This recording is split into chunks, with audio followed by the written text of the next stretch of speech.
HighBridge, a division of Recorded Books, presents The Lightest Object in the Universe, a novel, by Kimi Eisele, read by Gabra Zackman. Everybody woke up the next morning and everything was different. There was no electricity, all the stores were closed, no one had access to media. The consequence was that everyone poured out into the street to bear witness. Not quite a street party, but everyone out at once. It was a sense of happiness to see everybody, even though we didn't know each other. Resident of Halifax, Nova Scotia, after an October 2003 hurricane, from Rebecca Solnit's A Paradise Built in Hell. If the mental environment we live in has a single distinctive feature, the way that oxygen defines our atmosphere, it is self-absorption. Some years ago, working on a book, I watched every word and image that came across the largest cable system in the world in a 24-hour period. More than 2,000 hours of ads and infomercials, music videos, and sitcoms. If you boiled this stew down to its basic ingredient, this is what you found, repeated ad infinitum. You are the most important thing on Earth, the heaviest object in the universe. Bill McKibben, The Mental Environment, Adbusters 38, November-December 2001. Prologue. 13 days into the second month of the year, the lights began to go out, which is to say that the power grid died. In some places, the darkness came suddenly, an abrupt and violent nightfall. Elsewhere, it pulsed intermittently, like the wings of an injured bird, until finally landing for good. Everyone pressed the buttons and switches they were accustomed to pressing, but nothing happened. No light beams radiated across the room. No sound surged through the speakers. No hum or whir or tick emerged from the hard drives. The switches simply did not switch anything. Though no network television or internet news could report the blackout, the word cyber attack started making its way across the landscape. But no one could say with certainty who its perpetrators were. Many assumed it was the work of the crescendoing jihad in one of the misunderstood countries to the east. Some presumed a coalition of domestic anarchists had done it, a final act of liberation. Others believed those anarchists had been hired as professional agitators by the government. Some said it was a superworm gone rogue. The darkness was the final stroke in a series of blows that had pushed the world to its knees. In a system of uneven distribution, where debt was a word without consequence, only so much teetering was possible before the party ended. The companies that were too big to fail, failed. The oil supply chain broke after a series of terrorist attacks halted extraction. Fuel costs rose by 200%. In the United States, young people who'd been sold a future they couldn't afford defaulted on student loans. All these events precipitated the October shocks, when the dollar fell by more than 40%, forcing the government to print more bills. So many bills that kids needed backpacks to haul around their lunch money. Then the rest of the public utilities went. Then the companies that had scrambled to stand in for the public utilities went. The government shut down, and no one could bail it out. Meanwhile, the flu swept across the globe like a wind, extinguishing hundreds of thousands of people. A potent strain, it came on like a cold, but burned up its victims with fever and drowned their lungs. Those who'd caught earlier, milder strains were fortunate in their resistance, but were left to deal with the dead. Nature continued to exact her own revenge. Torrential rains led to floods that swallowed bayous and bog towns. Forest fires, now unstoppable, swept across the west. Onto the topography of change and despair came the darkness. There were neither prescriptions nor predictions. Grief and pain could make you either cruel or generous. The only common denominator was loss. While changes circumnavigated the globe, they were noticed particularly in the country that had for so long perceived itself as the center of the universe, due to its wealth and style and the ever-burning beacon it offered for those living in places arguably darker and poorer and seemingly more precarious. It wasn't just electrical power that they'd lost, but purchasing power. No more cafe lattes with scones, no more handheld eye thingies, no more tanks full of gas. and no more personal power. The bold bravado, the unwavering invincibility, the belief that they would always be on top, delivered from despair, because delivery was what they knew, and delivery was what they believed they were entitled to. People stood wide-eyed, surprised by sounds that suddenly seemed to fill the silence: birdsong, wind, heartbeats, their own breath. Amidst their fear that everything they knew was ending, they saw that some things remained constant. One such thing was the sun, which continued its arc over the edge of the world, marking the days one by one, oblivious to their particulars, but illuminating them all the same. Part 1. Darkness. Chapter 1. At the end of a long and narrow street, not far from the sea, right around the time of the spring equinox, the sun rose as a sliver between two skyscrapers. Carson Waller could see it if he stepped out onto the tiny balcony of his apartment at precisely the right time. One morning in mid-March, he woke just as the light was shifting, the beige color of his bedroom walls warming to yellow. Time to rise, to admire the light and to tend to the tasks of this strange new life. Fill water buckets, forage for food, track down supplies. In a few days he'd leave this apartment, this whole city, behind. He rolled onto his back and exhaled. The inhale came of its own accord, and with it, a surprising and fragrant tang. Sweetness. The smell was unmistakable. Citrus. Oranges. How was that possible here, right now, near the end of winter? He breathed in again. There it was. He thought immediately of Beatrix. Her smile, her auburn hair, her hands, the sound of her voice. Closing his eyes, he inhaled again and imagined her next to him, the weight and warmth of her almost real. He lay still. The cold morning fell over him. When he opened his eyes, the light had shifted, and the smell of oranges was gone. All that remained was a cavern inside his chest. Shivering from the cold, he dressed and went to the bathroom sink, where he scooped enough water from a bucket into his hands to rinse them. Since the rooftop cisterns had emptied, he'd been hauling water up from the street. He toasted 2 pieces of stale bread over the gas flame of the stove. Another temporary luxury. It would probably go soon as well. He sprinkled some salt over the dry toast, cut up a mushy apple, and carried his breakfast into the living room. From the window he could see the vendors below setting out their goods on the sidewalk. This was part of the adaptation. You could simplify and run to the country, or you could buy and trade and sell. The marketplace was immortal. But it, too, had changed. Now the collections were random and personal, spread across blankets on the ground. Coffee makers, monogrammed towels, heirloom tea sets, little motors that no longer turned, tangles of useless electrical cords. Even a good find carried a certain bitter aftertaste. And yet there was no telling what might become suddenly useful. An extension cord made for a fine clothesline. Large Tupperware storage bins could hold gallons of water. He held binoculars to his eyes. One of the vendors was on all fours, reaching across the blanket to arrange pots and dishes and utensils into tidy rows. She was portly and blonde and encumbered by a long, heavy coat. A small dog curled up near her feet. She placed clothing into piles and arranged books by color. At the far corner of the blanket, she'd put the things not easy to categorize: a game of Trivial Pursuit, a stack of file folders, a computer keyboard. A bulky man in a leather jacket moved swiftly along the sidewalk, and Carson tracked him through the binoculars.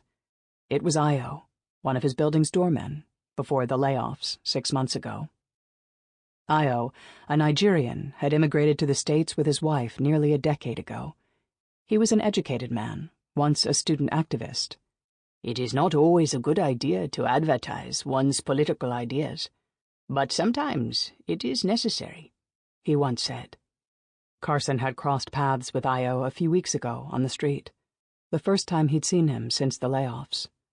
"Mr. Principal," Io had called out from half a block away, "it's you. I thought maybe you had dissolved in a solution of vinegar." You are holed up in your apartment like a mouse?" "I have not dissolved." "No," Carson had said, smiling. "It is nice to see you, Io." "Every day is a blessing, yes," Io had said. Io was a hustler now, with access to the new black market where he could get soap, butter, coffee, meat, flour, batteries, fuel, and almost anything else. "Run by Africans," he had explained that day. "That is why they call it the black market, sir. We Africans are quite adept at adversity. Or maybe, sir, because we are such good con artists." He had laughed and jabbed an elbow into Carson's ribs. With the supermarkets stripped and dark, it was a lucky and necessary thing to have a supply man. The shipping containers had become bloated whales stuck up on the sand. It was vendors like Io who kept people fed, rolling shopping carts up and down the streets, selling canned beans and stale rice they'd hoarded, or vegetables they'd somehow grown or gleaned from farms outside the city. Carson tracked Io from the window, watching him flow down the sidewalk. On the other side of the country, in the back of a wagon, Beatrix Banks felt as if she were on a choppy sea, as if all she had to do was yield to circumstance. But what circumstance was this? No metro rail to shuttle her through the city and over the bay. Instead, horses. When she'd left the U.S. nearly 2 months earlier, no one had yet thought to attach a horse to a cart and haul passengers around. At this moment, despite the bumpy ride, she was grateful someone had. Exhausted and disoriented, Beatrix dug in her backpack for her cell phone. She should call her housemates, Hank and Dolores, tell them she was on her way. But the phone, of course, had been dead for weeks. She held it in both hands, like a fragile, lifeless bird. Across from her in the wagon, a woman, about 50, wrapped in a purple shawl, gave Beatrix a sympathetic frown. "You can kiss that phone goodbye," said a man next to her. He coughed once, and Beatrix stiffened. Was there still flu here? "No phone service at all." "Landlines?" she asked, inching away from the man. "Only if you're willing to saw off an arm and a leg," the woman in purple said. There was some murmuring among the other passengers about radio communication and solar power. "What about the almighty generator that preacher uses?" someone said. Beatrix put her phone back. She watched the sun inch higher into the sky. Things here had unraveled quickly. No more phone service, intermittent power, horses on the highway. She felt panic rise inside. "Just get me to my people," she thought. The wagon dropped Beatrix a few blocks from home, and as the sound of the horse hooves receded into the distance, she felt herself relax a little. Despite her fatigue, she walked quickly. Her house glimmered like a beacon, sunlight bouncing off the windows and warming the front porch. Beatrix headed up the walkway just as a tall man with shaggy hair came out the front door carrying a bicycle. Her downstairs neighbor. Joe, was it? It took a moment before he recognized her. "You're back. Where were you?" "Mexico City," she told him. "A fair trade convention. Or what was supposed to be a fair trade convention." It dawned on her that what she'd maneuvered, flying south across the border in the midst of a global meltdown, was more of a miracle than she'd realized. "That was brave of you," he said. "Or just dumb." He looked up from the bicycle and held out his hand. "Beatrice, right? I'm Dragon." "Beatrix. With an X," she said. "So how did you get home?" "A complicated hitchhike," she said, explaining how the airlines had folded, and then the bus lines, and how what was supposed to be a 10-day trip had turned into 6 weeks, until she'd finally found a cargo trucker with enough room, fuel, and business smarts to transport her, along with a tired diplomat and a handful of U.S. soldiers, to Tijuana. "As soon as we crossed the border, they all knelt to kiss the fucking pavement." "Well, that was lucky," he said. Beatrix nodded, feeling grateful. "Isn't your name Joe?" "Yeah, formally. I go by Dragon now. A resurrected nickname. Fiercer, I guess," he said, lifting one of his eyebrows and making it disappear behind a dark curl on his head. She had the urge to pull him into a hug, but they barely knew each other. "It is good to be home," she conceded, picking up her backpack. "You know they're gone, right?" he said as she started up the stairs. "Your roommates." "Hank and Dolores? What do you mean?" "Yeah, they went north." "North?" Beatrix said, feeling like she'd just been punched in the stomach. "A whole group went together," Dragon said. "They loaded all their stuff into a wagon and headed toward wine country. More fertile, I guess." He scoffed a little as he said this, then shrugged. "What? You don't think it's safe?" Beatrix asked. "I mean, if everyone's going." "If everyone were jumping off a bridge, would you?"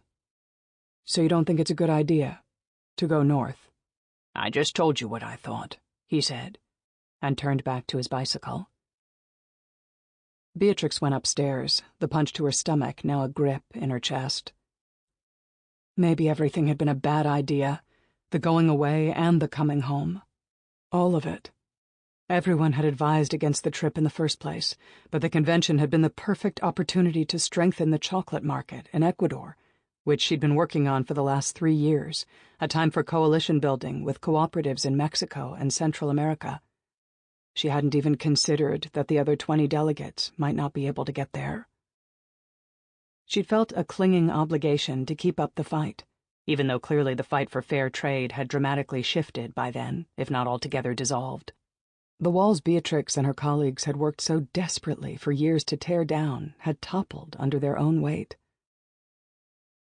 But there were larger lessons to be learned from their friends in the Southern Hemisphere.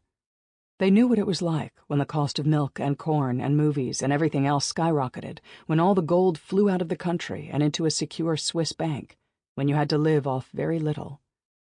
At the very least, they can show us how to prepare for the worst, Beatrix had said. Now she felt a sense of relief entering the apartment. Home. Her belongings gave her a measure of comfort. The artifacts from her travels. The balsa wood toucan from Ecuador, some pre-Columbian pottery replicas, a contemporary mask from Guinea, West Africa. The photographs, Beatrix at a protest in Sao Paulo, Hank and Dolores in Chapultepec Park, Beatrix on the 4th of July in a T-shirt that said, "Independence my ass." Beatrix found a note from Dolores on the kitchen counter. "Beatrix, love, if you are reading this, then you're finally home. We've been so worried. We're closing down the office and getting out of here before something even more terrible happens. We've waited for word from you, but nothing. We found a place, Bright Brook Farms, 150 miles northeast of the capital. I don't have directions. You're good at that. Come as soon as you can. Please come, Bea. We'll be waiting for you. We love you. Dolores and Hank."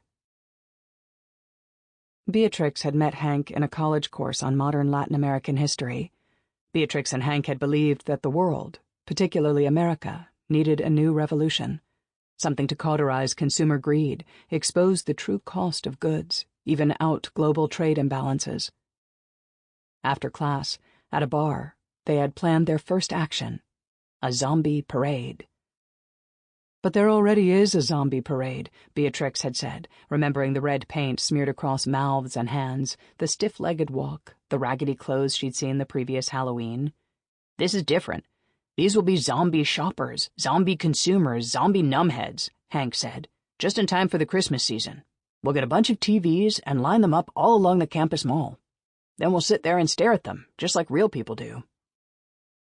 Students from all across campus had joined the parade. They'd made the front page of the student newspaper, the clearest mark of success back then. The year after they graduated, they met Dolores, an activist who led reality tours along the U.S.-Mexico border, where she set up interviews with factory workers, then pointed to the shacks on the hillside, the chemical sludge running in the wash.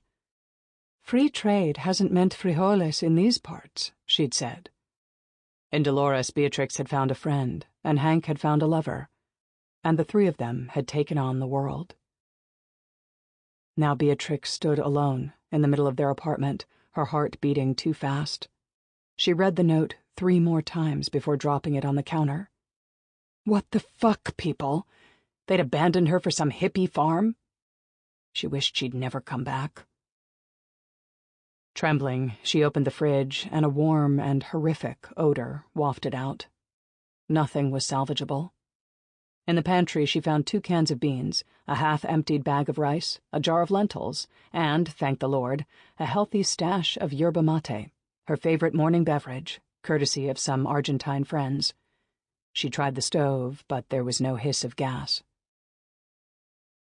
She went to her bedroom, which looked different somehow, out of proportion, or as if someone had come in and redecorated in her absence. But nothing had changed. Her bed hadn't moved, nor the framed photo on her dresser of her and Hank in their senior year of college, each raising a beer bottle and a fist.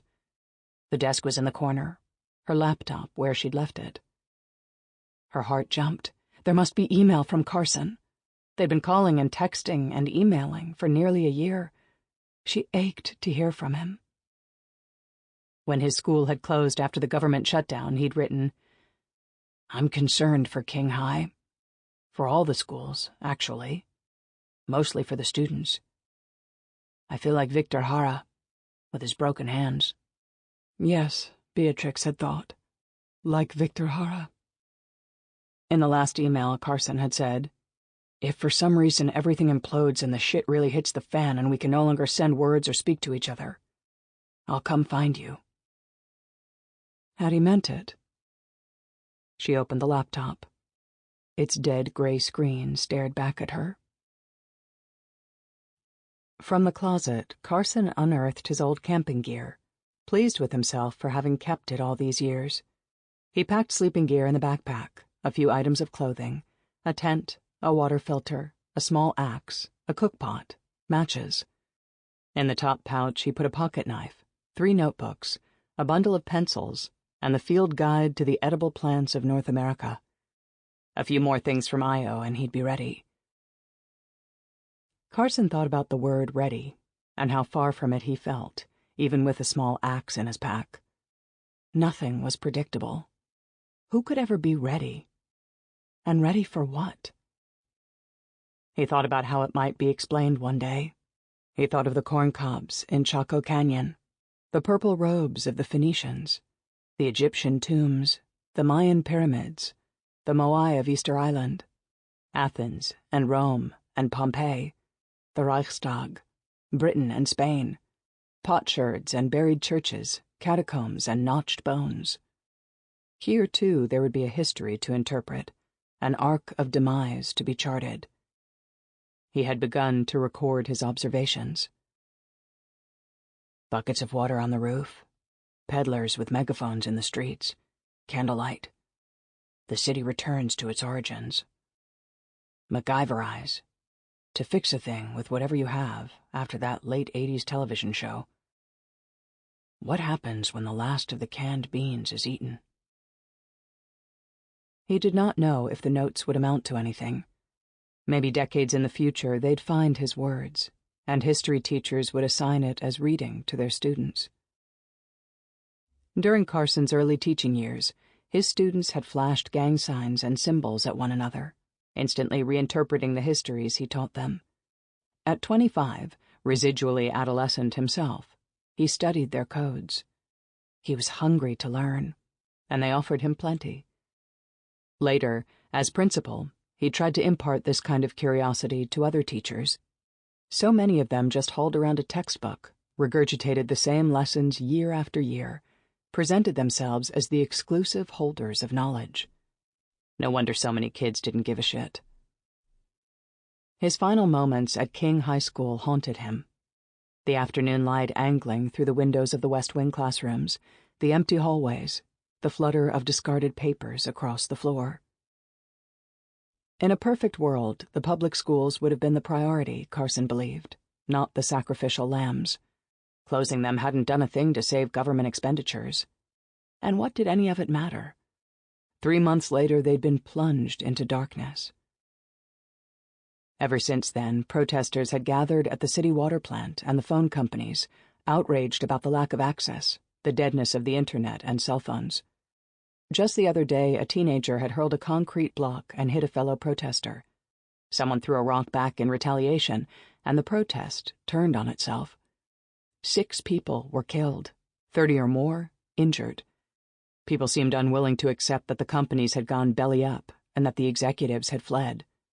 There was no one left to protest against. Beatrix would have disagreed with him on this. Protests matter, she would have said. People need to act. But maybe she'd be irritated, too, by what it had taken to make people pay attention. In any case, protesting was preferable to hopelessness. He opened a window, and the smell of smoke infused the room. Outside, the new homeless, the transient, lit fires on sidewalks and in parks to keep warm, to cook. It was hard to believe life in the city could be any more public than it had once been. But it seemed every act imaginable now played out on the streets. A woman in pajamas sat on the curb and brushed her hair. A man knelt down on the sidewalk to wipe his baby's bottom with a newspaper. Another man propped a mirror on a park bench and shaved, a small cup of water his sink. Carson watched a man standing at the blonde woman's blanket, pointing to something round and red, with patches of yellow. Some kind of toy.